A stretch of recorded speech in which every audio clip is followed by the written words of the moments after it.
Good evening. I'm Danny Smith, the sports editor of the Starkville Daily News, and Robbie Faulk has joined me today. He's our high school beat writer, and this is this week's edition of the Digital Express, and it's playoff time, Robbie. It's what everybody's been working for all year. Some teams started last week, but this week it's on for everybody, and it's an exciting time. Yeah, and our area is loaded in football games this week. Every single team playing aside from French camp, I think, and all the teams are playing really well right now. I mean, this is when you want to be playing your best football, and you can pretty much say that about every single team in our area, and that includes West Point that's over with the Daily Times Leader that we also cover. So it's a really exciting time, like you said. All these games are going to be great ball games, tough teams for our area opponents.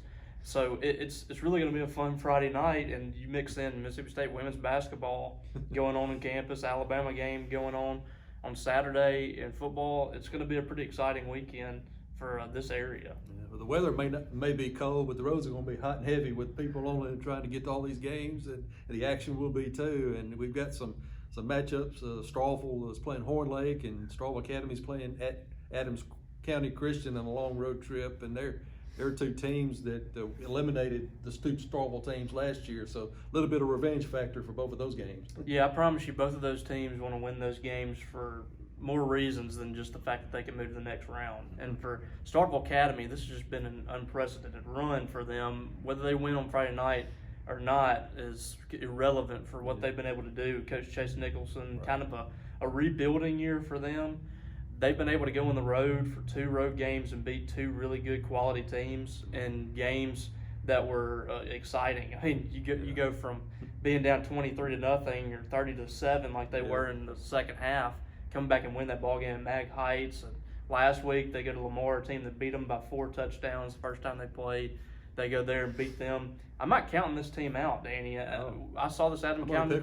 I saw this Adams County team last year. They were really good. Yeah. I do think that they had some injuries coming into this ball game, so we'll see what happens. But I'm not going to count the Starkville Academy team out as long as they have Coach Butler, Coach Nicholson calling plays for them. Yeah, and I've been around that program enough now to know that their blue collar work ethic that they instill in those kids is going to lead them to to some big things. I expect them to go down there and challenge. It's going to be a tough road trip, but I believe they'll be in the ball game and have a chance to win if they can just keep taking care of business like they were. But the game you'll be seeing is that Strawville Horn Lake game, and there's another game at Horn Lake put Strawville out last year, so they'll be wanting to make sure they ground those Eagles this time. Yeah, 3 years in a row these two teams have played. Starkville beat them a couple years ago and went on to the state championship game. Last year Horn Lake beat Starkville 35-14. They won the state title. It's going to be a game where both of these teams are looking to advance to the next round in a very competitive north half with Madison Central and South Panola. You can't count out any teams really in the north this year, but this Starkville team playing at home, I think they're 23-0 under Chris Jones at home. They've won 36 straight home games. It's going to be very difficult for me to believe that anybody's going to beat them at this point this year. They're playing really well right now, so that's a game to watch. But I like Starkville in that ball game. I want to remind those out there, if you're not able to come to this game, I'm going to be helping do the radio with Jonathan Eaton, who's broadcasting. The game's going to be on the radio, women's basketball, but you can find this game on Sports Talk, I think, online and listen to it. So if you're interested, if you want to keep up with this game. Sounds good. And of course, Twitter will be all tweeting out scores and what have you on our respective accounts. But East Webster's on the road. Eupora is at home. They've got a tall task. But of course, we touch on West Point. They're starting the playoffs over in Clay County and be looking to defend that state championship 3 times over. They're going for number 4 this year. So it's they continue to win over there in West Point. Chris Tamers does a good job. Yeah, that's going to be a team that's going to be a tough out any year, especially this year. This team's pretty locked in right now.